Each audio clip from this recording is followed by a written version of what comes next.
Hello and welcome to episode 35. My name is Stephanie and I'm the creator behind the Crafty Dragonfly and this channel, and you can also find me on Instagram as the Crafty Dragonfly, and that's where I'm most active. Welcome and a big hello to any new subscribers that are here or anybody that's just happened upon this channel and is watching me for the first time. So I hope you enjoy the video, and a huge thank you to any of my returning subscribers. I'm really glad to have you here, and it's great that you're commenting every week. I do feel like I'm not just sitting staring into a camera lens each time I make a video, and that there are actually some people watching it, so thank you for that. And thank you to anybody who bought me a coffee.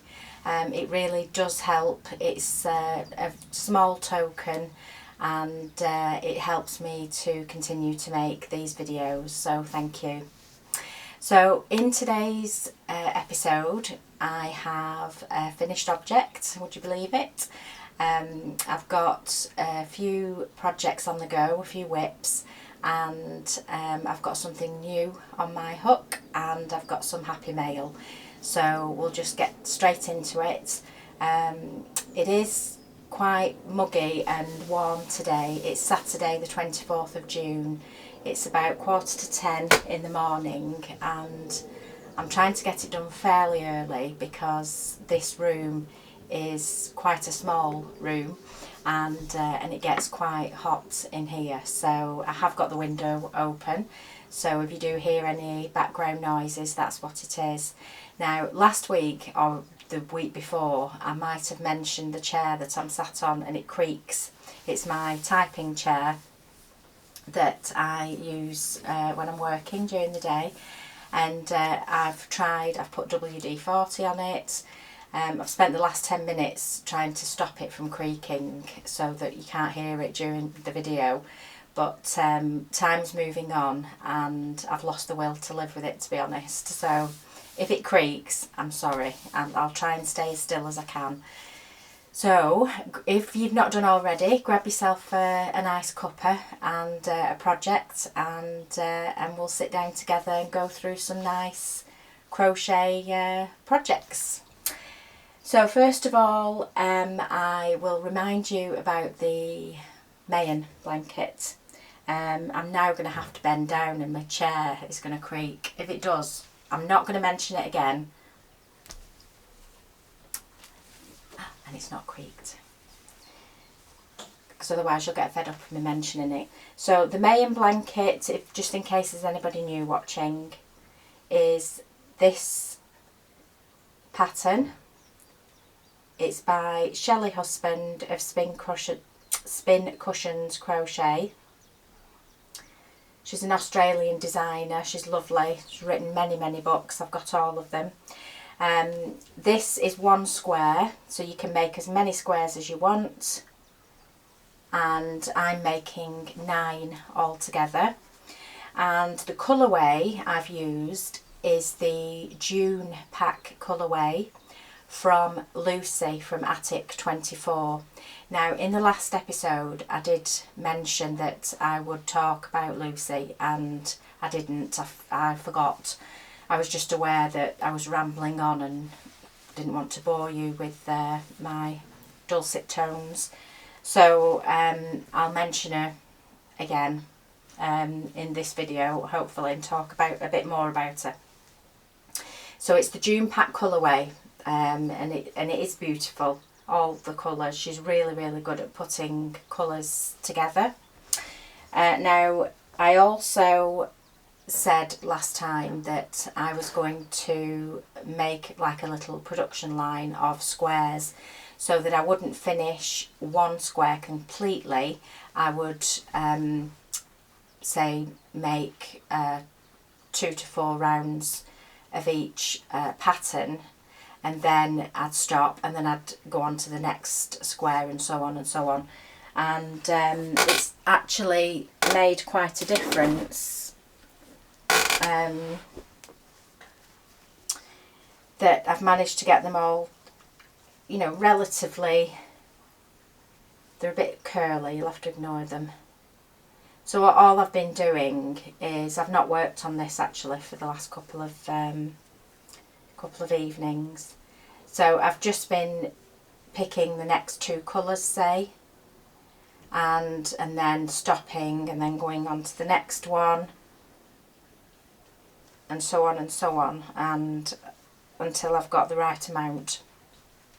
So they're all here, and then I'll obviously move on to the next couple of rounds, which will be, oh, got it in back to front, parchment and powder pink will be the next ones.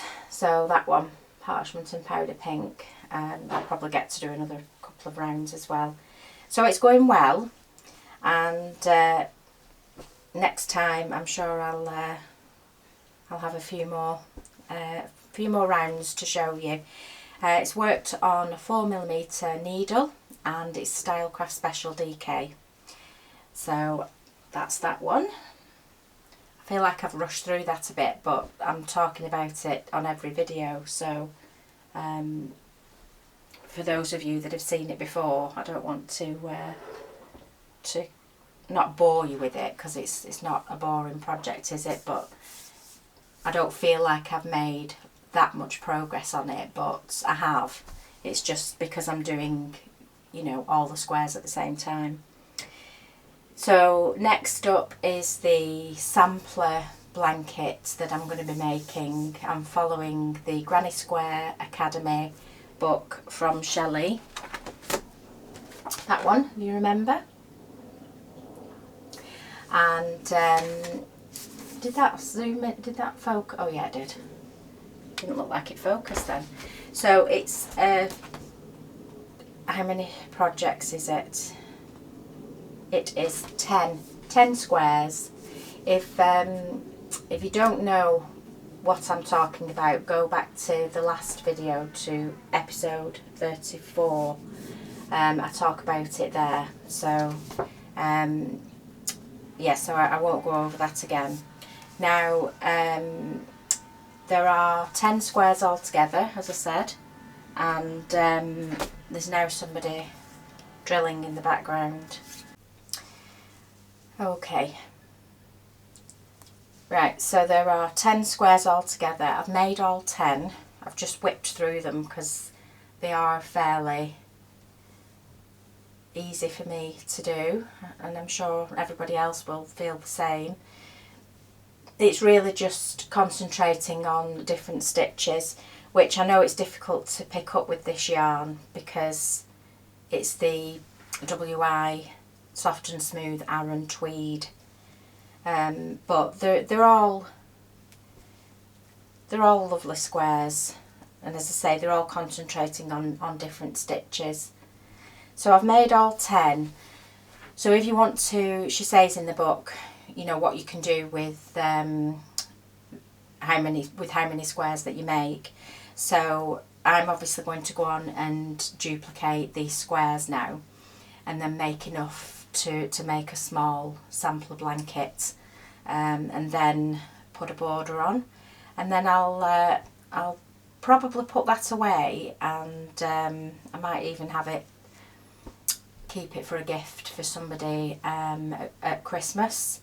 I know I'm mentioning that word, but it's not that far off actually now, is it? We're halfway through the year, so yeah, so I'll carry on with these, and then just make it into a blanket. But I've enjoyed it. I wouldn't say for me I've picked anything new up out of the book, because I'm already aware of how Shelley writes her patterns and her tips and techniques and things. But for anybody new to Shelley, or new to crochet for that matter, I know there's a few knitters that watch this channel, so for you it would be perfect. And all I can say is just she's provided everything for you, so read all of her pattern help and everything else, and you'll fly through it. It's really satisfying to get to the end of it. So that's that. Okay, I've also found, I say find, when I was moving into this space, into this little room, I was in it anyway because it was my office, but when I was moving all this behind me, I found quite a few squares, granny squares that I'd made, I think sometime last year, and I'd hung them all up on this pegboard here. And then the other day I thought, what can I do with those squares, because it's a shame just to have them hanging there doing nothing. So I wanted to put them to good use. I thought, right, I'll make them into a cushion cover, or however many squares I've got, I will make hopefully 2, and then have them downstairs in the lounge, because the cushions we've got at the moment, I don't like the covers on them really. They're a bit, I prefer quite soft squishy cushion covers, so that's what I'm doing. So I will show you that without making the chair squeak. Right, so my current projects that I've got are living in my most favourite project bag of all time. If you follow me on Instagram, I have used it quite a few times in photos. I just love it. It's really well made, and it's just my colour, and I love the print on it.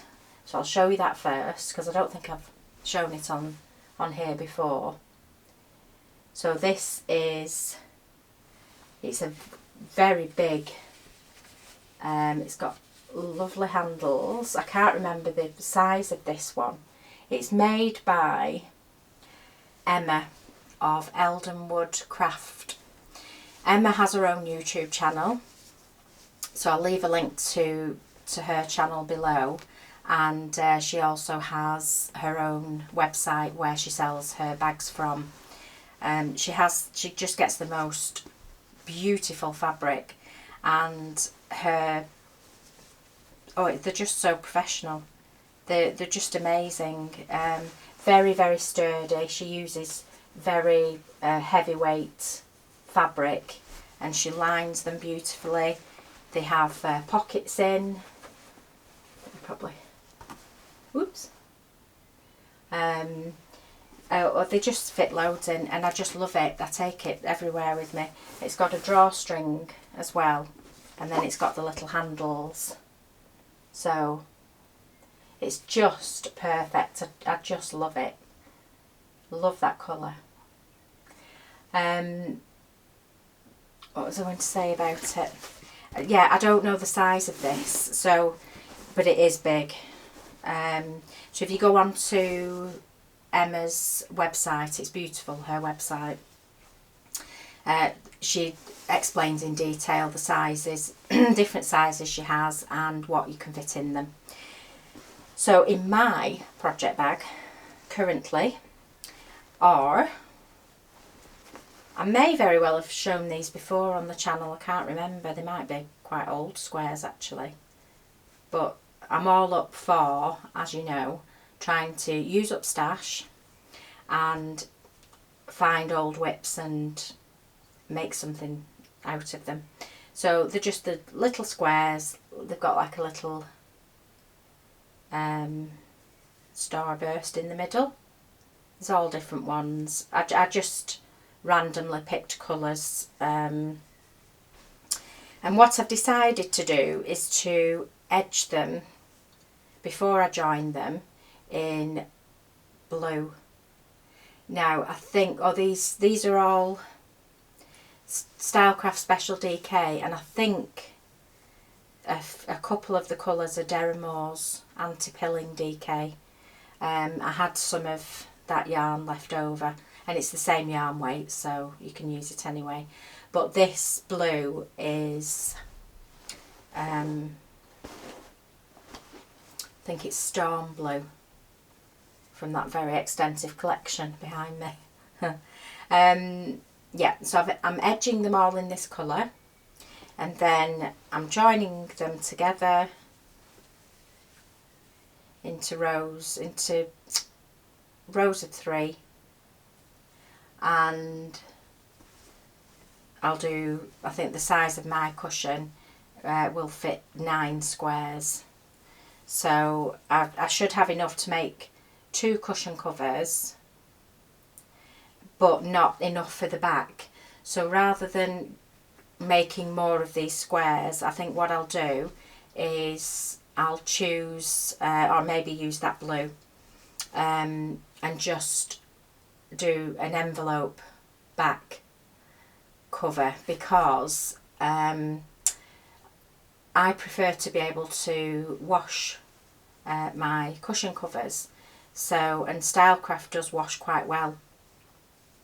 I've got blankets in it, and I've washed blankets and they come up really, really nicely. So I just prefer to do an envelope style, so I can take the inner pad out and then give it a wash.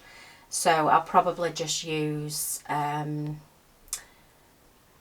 half treble, just back and forth. I don't mind double crochet, that's single crochet if you're in the US, but it's because it's a size 4mm hook, I don't think it'd work up quite quickly with that, so I prefer to get more of a rhythm going, so half treble or treble, but possibly half treble. I'll see. There's some lovely stitches out there, aren't there? So, I could do, I don't know, spike stitch or something like that. What do you think? Let me know what you think I should do the back covering. It's got to be an envelope style because, as I say, I like to take it off, and I know I've not got enough of these because I had, what would I have to have? 36. I'd have to have 36 squares, and I know I haven't got 36. So that's what I'm doing them in. Blue, because blue is my favourite colour, and then I'll get on with that. I feel like I've really rambled then. I hope I haven't. So that's the work in progress that's appeared since episode 34, just because I was thinking about it and thought, well, I'll start that. And you'll get to realise that I do tend to get distracted and I start new things all the time. So, which brings me on to the next work in progress. I'm looking over here because my pad is over here.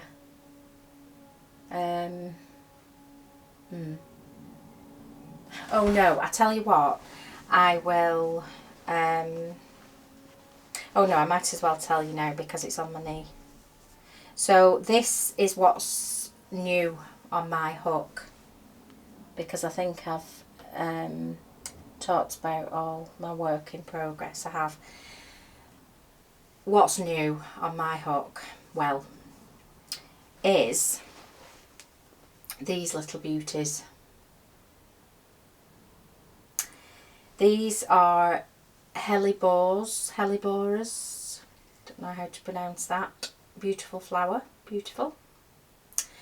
And it's a garland that I am making.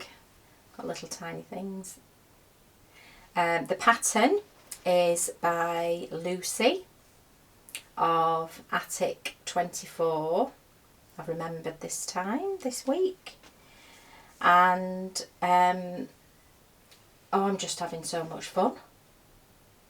The one thing she does talk about in her pattern, and I think I have got some somewhere, because my hubby used to like to draw, so I think one year for Christmas I bought him quite a lot of watercolour pencils and things like that. So this is what Lucy does. In each of the petals she's used like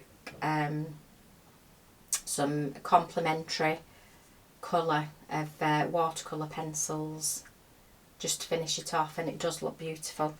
So it's just, I'm just quite happily making little leaves in all these lovely, lovely, lovely colours. I won't keep putting, I'm sure you've seen one leaf and that's enough. But yeah, so I'll probably have that finished for next time. And it's perfect at the moment because it's so warm and muggy. I've mentioned that, I know. And to be sat with a big blanket working on it in the evening, I just can't do that. So it's lovely to have little things like this to do.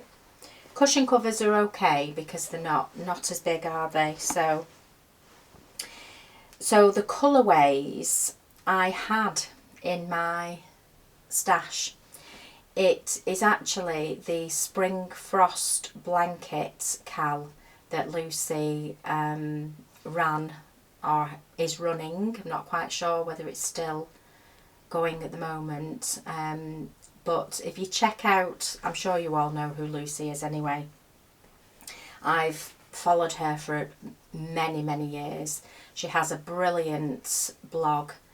If you go to her website, and the photographs she just takes, she's so inspirational. It's just lovely to follow her crochet journey, and she offers all of her patterns for free, which is just brilliant.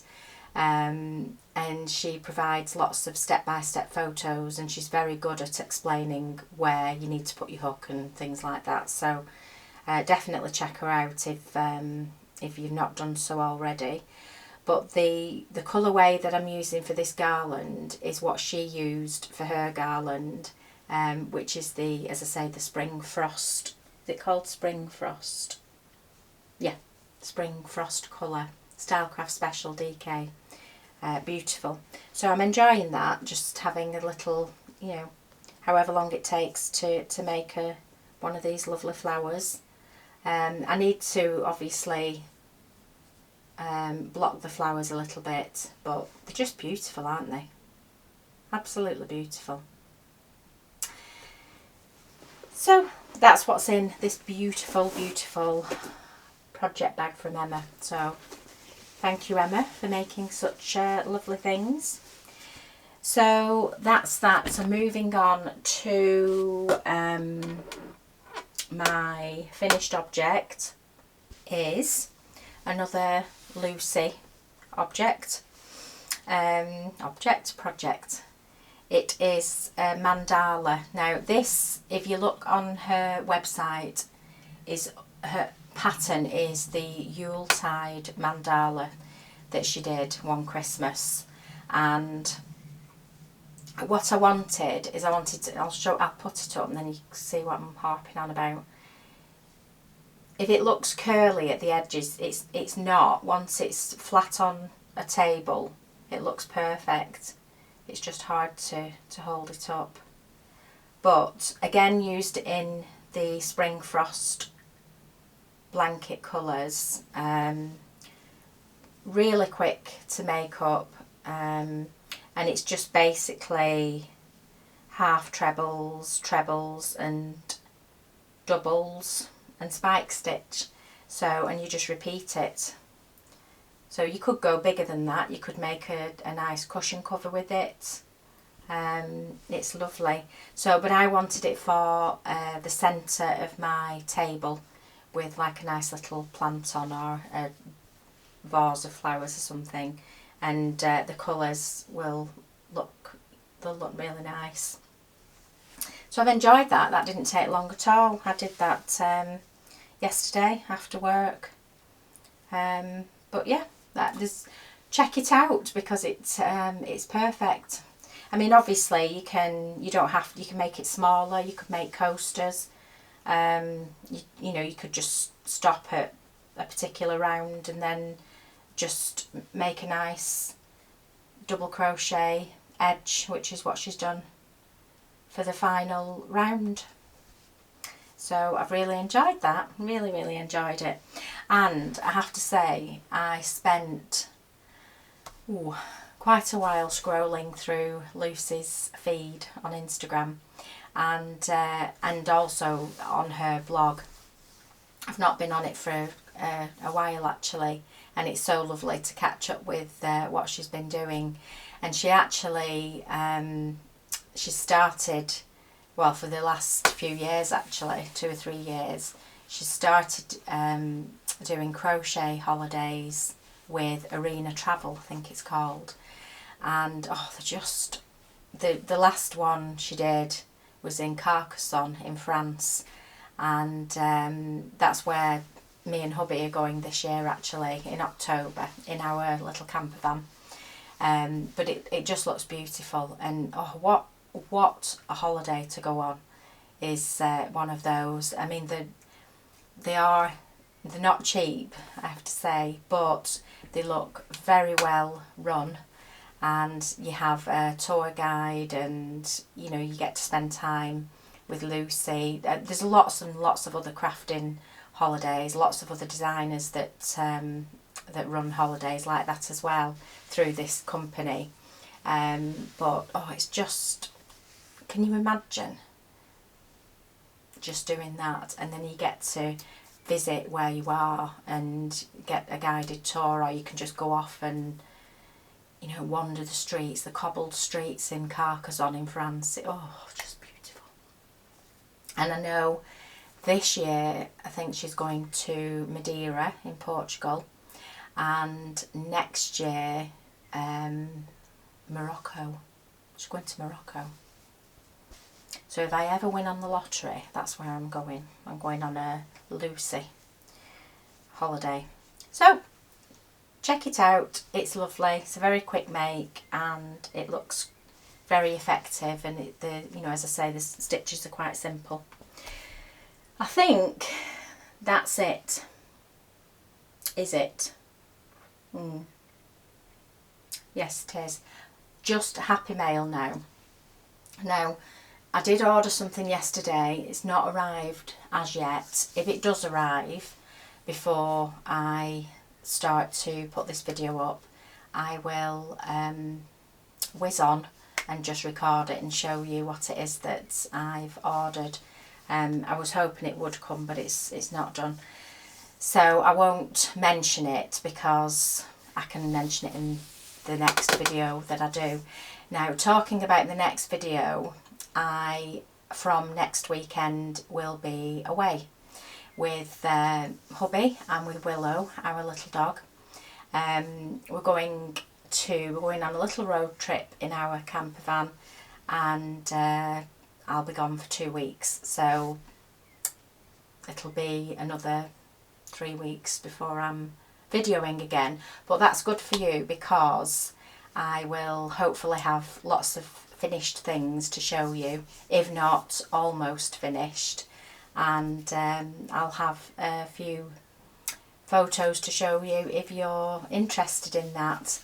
I'll also, at the end of this video, just put up a couple of photos of where we went last weekend in our camper van. It is a motorhome, but I prefer to say camper van. It just feels better to me to say that. So we went to Yorkshire, to a little place called Yorkshire Wolds. It's where we used to take the boys when they were little, and it's just lovely. It's a lovely little site. So we went there for a couple of days, just to get Willow used to travelling again in our van, and she's coming away with us next weekend for a couple of weeks. So, but she thoroughly enjoyed it, so I knew she would. So the happy mail that I've got, the only thing I've got to show you at the moment is a book. Now, this is Davina's Fault, from Little Workroom Crafts. Davina is on YouTube. She's also on Instagram. I'll leave a link to her below. She's so lovely and so entertaining to watch. She dabbles in lots of different crafts, and she's been, I don't know how many episodes she's done. She's done an awful lot. So she's well worth a watch, and you've got a lot of episodes to go at with her. But yeah, she's lovely. So she recommended this book, and it's not a very big book, as you can see. So for anybody that reads, that's a prolific reader, I'm sure you'd finish that quite quickly. But it just appealed to me, and it's a series of books. So that's another thing that I thought, oh, it's just perfect. So I'll read that. I'm going to take it with me on holiday. I always like to have a book with me, and I'll let you know what it's like when I get back, what I think of it. And Mum, if you're watching, don't buy it. I'll pass it on once I've read it, because I'm sure you'll like it. I'll just quickly read the back of it. The Flower Hunter's Cottage is a light-hearted romance set in Scotland. It's part of a series, but can be read on its own. This lady is a botanical artist. She's a gardener and quilter. She leases the Flower Hunter's Cottage in the Scottish Islands. She plans to get away from the city and finish the floral artwork for her new book, along with her quilt designs. As part of the lease agreement, she has to take care of the traditional cottage garden, while the owner, the Flower Hunter, is away working abroad, searching for a new species of flower. She arrives at the cottage in January. After settling in, she meets handsome flower grower Tavion and Ethel, a knitter who spins and dyes her own yarn. While making new friends, she's keen to get on with her artwork and quilting and get the garden ready for the spring and summer. Romance isn't on her to-do list, but when it comes to love, nothing goes according to plan. And then book 2 is The Sewing Bee by the Sea. Book 3 is The Bee Master's Cottage, and I know she's done quite a few other books as well, so I'll let you know. Okay, I think that's it. I think we're all done. If you've made it to the end, thank you so much for watching, and I will see you all next time.